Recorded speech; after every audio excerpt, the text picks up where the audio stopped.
Let me now vindicate all the people who say that Western advocates of Western civilization are being triumphalist. Do you know what? It is a better system. It's a better system that has raised our species to a pinnacle of wealth and happiness that was previously unimaginable.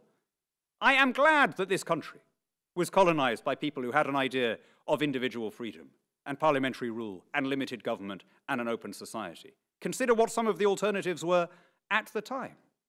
There are few places that have played a happier role in the affairs of mankind than Australia. 3 times in the last century, systems that elevated the individual over the collective contended against systems that did the reverse, the 2 World Wars and the Cold War. 3 times, systems that elevated the rules above the rulers contended against systems that did the opposite. How many countries were on the right side in all 3 conflicts? It's not a very long list, but Britain, Australia, and the other great English-speaking democracies are on it.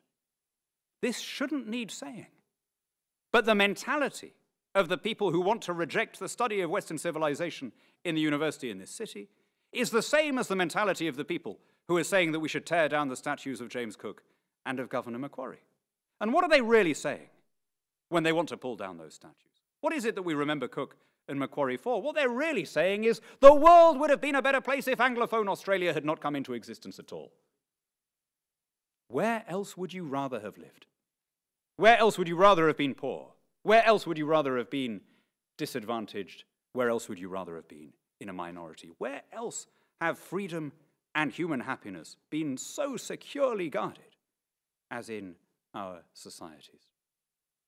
When he was explaining why Australia entered the Second World War, Robert Menzies came out with a lovely description of what we were fighting for. He said, we're fighting for good humor, fair play, and the right of every individual to seek self-fulfillment in his own way. Pretty good summary of the values that underpinned Western civilization in general, and I have to say English-speaking civilization in particular.